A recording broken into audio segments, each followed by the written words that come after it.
You will hear a conversation between two students talking about driving lessons.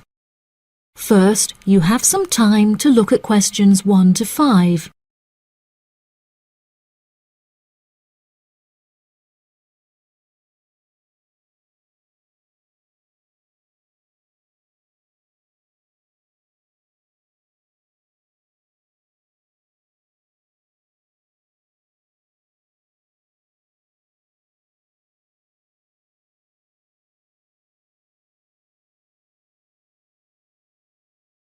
Now we shall begin.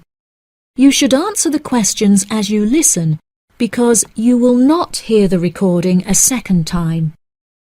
Listen carefully and answer questions 1 to 5. Hi, Zach. I heard you passed your driving test. Congratulations. Thanks, Olivia. I passed just last week. It feels great to be independent and driving on my own. I really want to take driving lessons, but I haven't been able to find a driving school that will give lessons during the weekends, so that I don't have to miss any classes at college. The driving school that I used was brilliant and really flexible with their teaching hours. It's really close to the school. The address is 67 Kings Road. That's 67 King '(S) Road. Oh, that's perfect. I don't like the idea of driving around busy streets. Did your teacher make you drive in urban areas, or did he mainly teach you on roads in the countryside?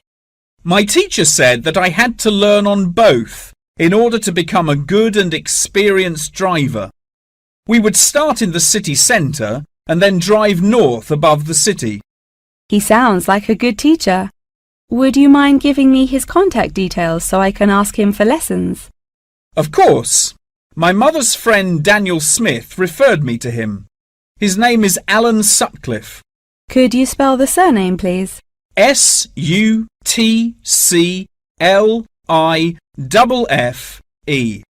Thanks for helping me out. I'll give him a call tomorrow. I don't know if I should learn in a manual or automatic car. How do I decide? I wasn't sure which type of car to learn in either.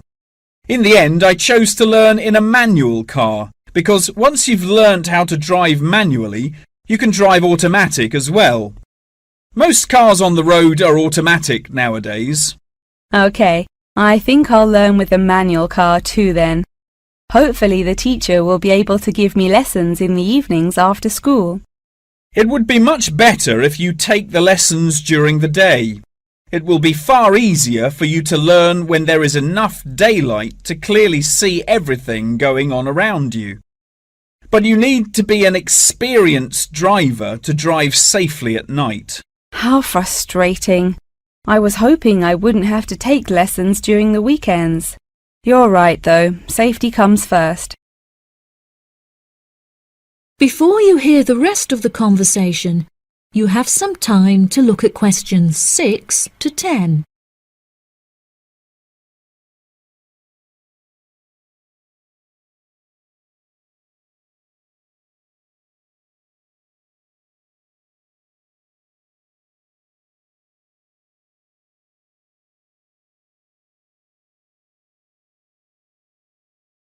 Now listen and answer questions 6 to 10.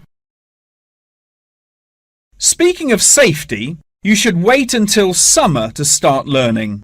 It's really difficult and dangerous to drive in the wind and rain as a learner, so you should definitely wait until the weather is sunny and dry.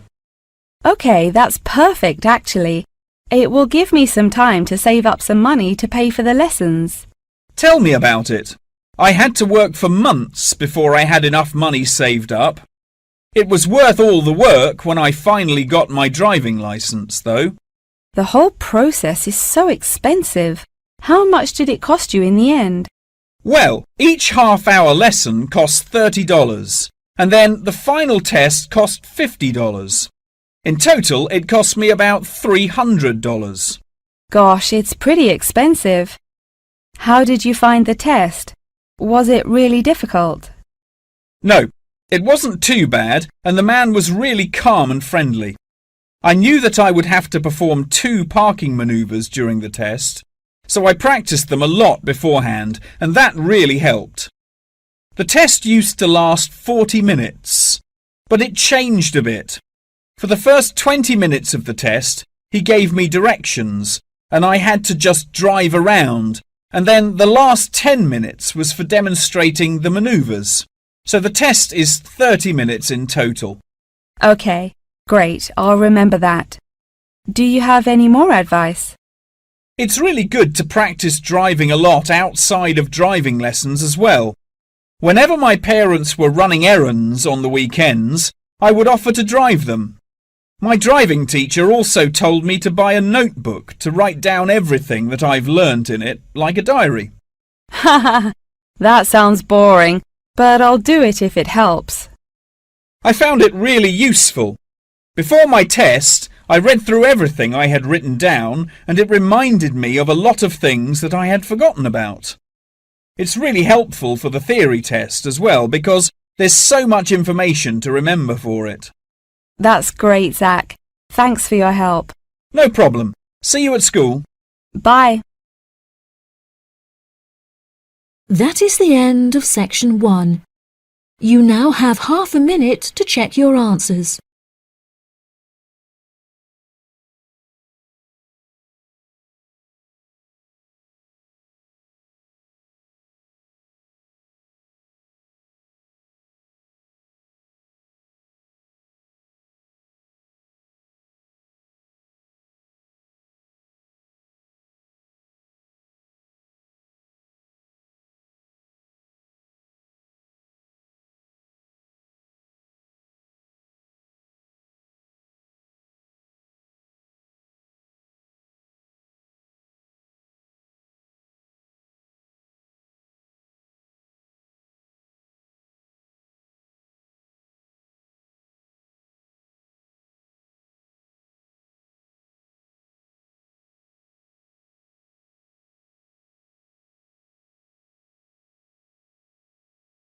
You will hear a student union officer explaining about the union's functions and services to a group of new university students. First, you have some time to look at questions 11 to 15.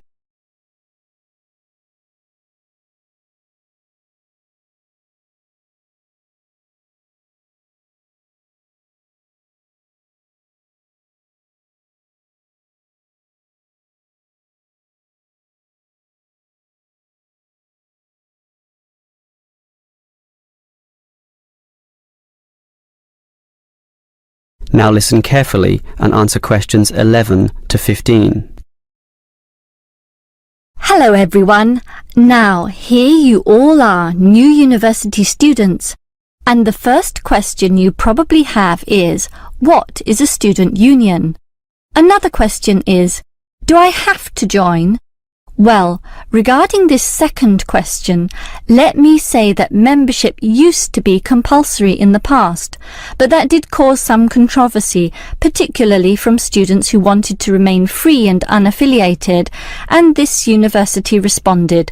So, joining up is no longer compulsory. It's totally up to you, although I'll admit there is a fairly strong obligation to join, since all students benefit from the large variety of services that we offer. We do understand, however, that many might be unwilling to join because of a supposed political slant to the union. Traditionally, student unions have been seen as being dominated by the left, and I suppose that's still true to a large extent. Here, however, at this university, our union discourages such one-sided viewpoints, and students across the whole political spectrum are welcome. Thus, if you feel that you are a conservative type, in other words, leaning to the right, you are particularly urged to join, to provide a more balanced representation. Now, let me move back to the first question. What are we? We are a formal organisation, but totally independent of the educational body. We make our own rules, rent our own premises, and organise ourselves as we wish, and our mission is basically to help you. For example, do you remember how you all arrived in late February to have an orientation week? That gave you an invaluable induction into life here, right? Well, the student union organised all the festivities at the end of that. The barbecues, partying and drinking, and even the musical entertainment as well. We'll do that again on occasions, and as always, those events take place on the football ground. Now, do you have any questions before I move on? Before you hear the rest of the talk, you have some time to look at questions 16 to 20.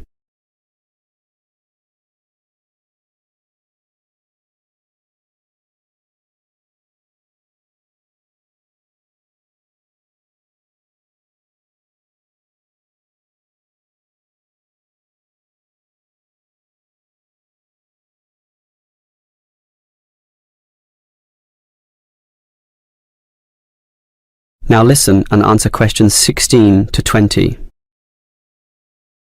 Now, let me tell you more about the student union and its basic functions. In general, there are three: social, organisational and representational. Let's look at the first one. Basically, the union provides many social outlets for you to relax and have a better life at university. If you go to our union office, you'll find a list of the many clubs and societies we have, where you can make many friends with people who share a common interest.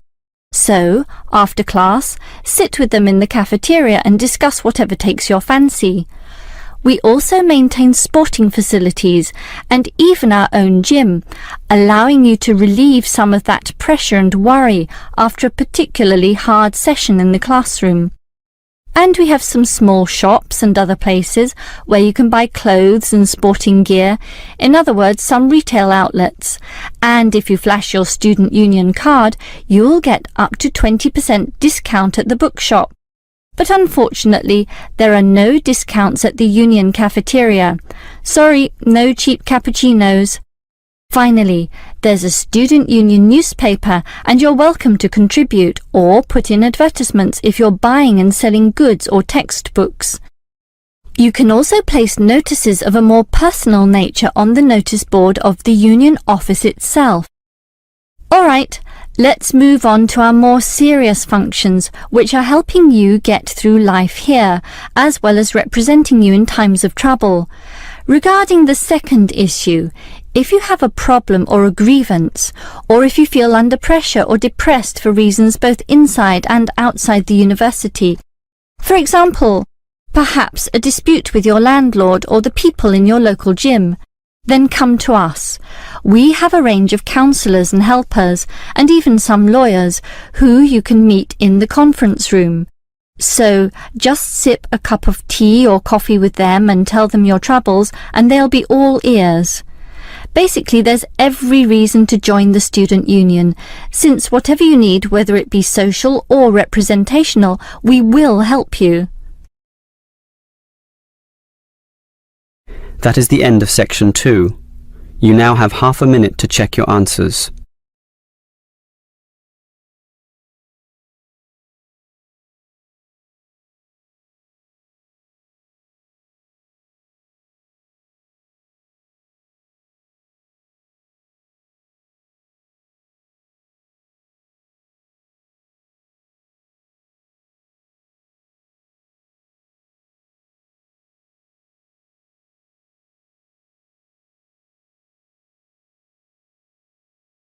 Section 3. You will hear a discussion between a business student called Marco and his personal tutor about the courses that Marco should take. First, you have some time to look at questions 21 to 23 on page 5.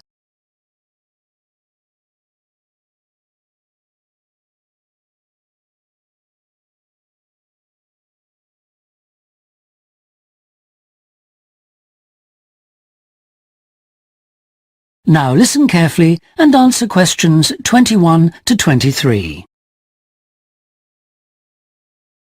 Hi, Marco. Come in. Thanks. I've got a bit stuck trying to select courses for next semester. Could you help me, please? Of course. Sit down. Oh. First of all, most people just go for the areas of business that they're interested in, but Even if something doesn't look very stimulating, it's important that you can use it once you get a job. It's not much good choosing areas that aren't going to be helpful later on. Right. I want to go into management, so I'll need to think about that. And should I start specialising in a particular area yet? I don't think that's wise at this stage. It's better to aim for a wide variety of subjects, especially as management covers so many possibilities. You shouldn't be limiting your choices for later on. Yes, I see. You should also look at how the course is made up. Will you have regular seminars and tutorials, for example, as well as lectures? OK. Some of the lecturers are quite big names in their fields, aren't they? Mm-hmm. Should I aim to go to their courses? Well, remember that the lecturers who aren't well known may still be very good teachers. I'd say we have a consistently high standard of teaching in this department, so you don't need to worry about it. Before you hear the rest of the discussion, you have some time to look at questions 24 to 30 on pages 5 and 6.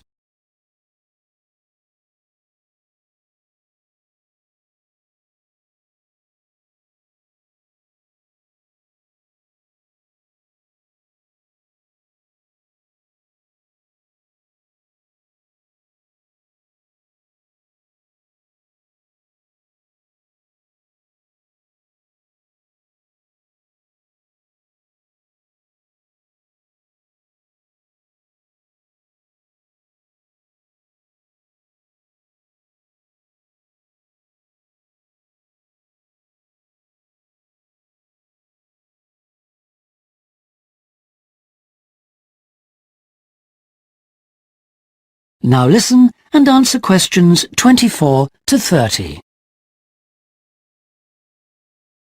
Good. Well, that's a great help. Now, last time we met, you mentioned doing team management, didn't you? That's right. I'm still quite keen on the idea. Mm-hmm. The trouble is that because of changes in the content of various courses, team management overlaps with the Introduction to Management course you took in your first year. Oh. So what you learned from it would be too little for the amount of time you'd have to spend on it. I'll drop that idea then. Have you had a chance to look at the outline I wrote for my finance dissertation? I left it in your pigeonhole last week. Yes. Why exactly do you want to write a dissertation instead of taking the finance modules? It'll be pretty demanding. Well, I'm quite prepared to do the extra work because I'm keen to investigate something in depth, instead of just skating across the surface. I realise that a broader knowledge base may be more useful to my career, but I'm really keen to do this. Right. Well, I had a quick look through your outline, and the first thing that struck me was that you'll have to be careful how you set about it, as the way you've organised it seems unnecessarily complex. The data that you want to collect and analyse is potentially valuable, but you'll need to narrow down the subject matter to make the whole thing manageable. OK. I'll have another look at it. I was talking to Professor Briggs about it yesterday and I got some more ideas then. For part of the dissertation, I was thinking of trying to persuade finance managers from 3 or 4 companies to let me ask them about their company finances. If not, I think I'll have to change to another topic. Well, go ahead then. I could give you some names. Thanks.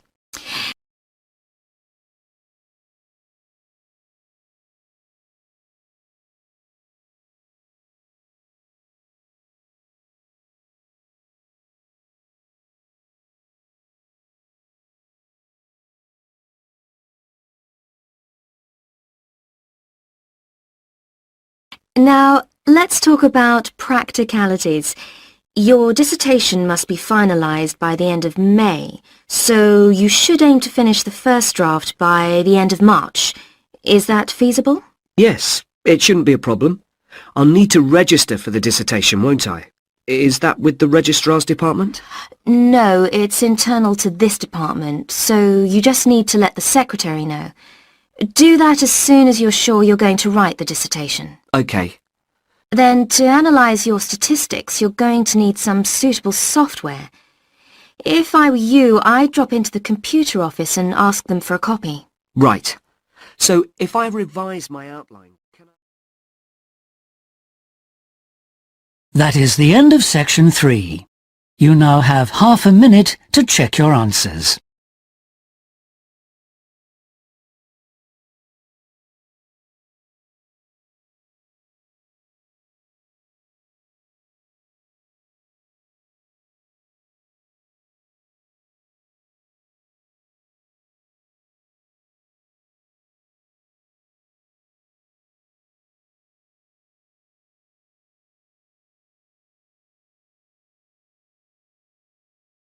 You will hear a talk on seasonal affective disorder. First, you have some time to look at questions 31 to 40.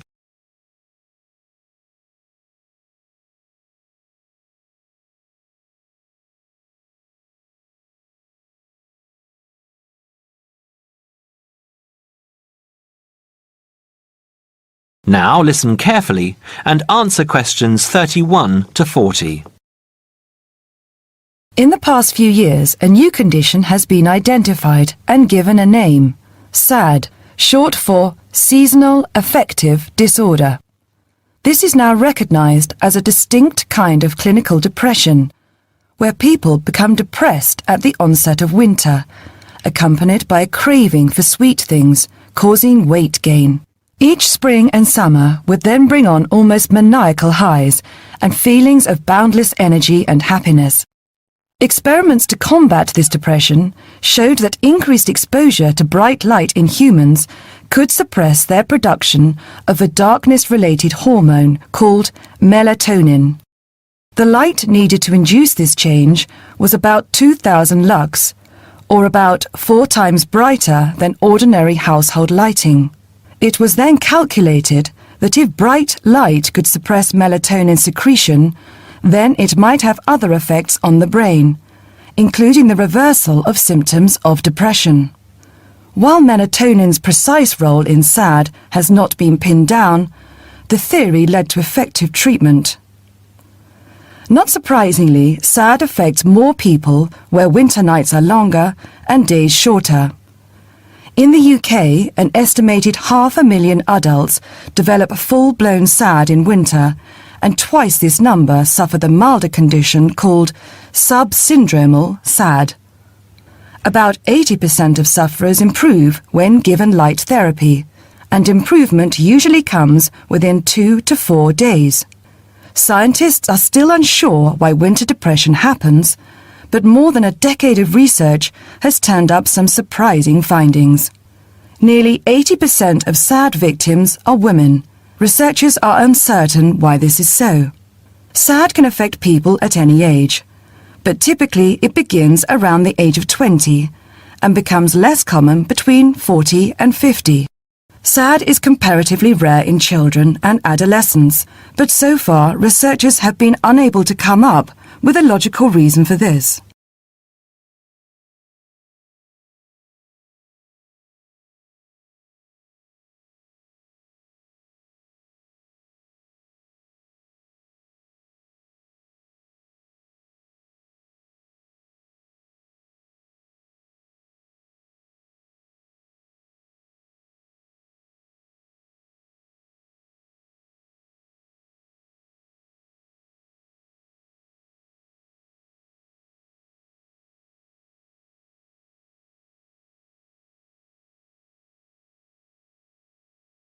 As many as half of SAD sufferers have at least one family member with depressive illness, suggesting that the depression has a genetic component.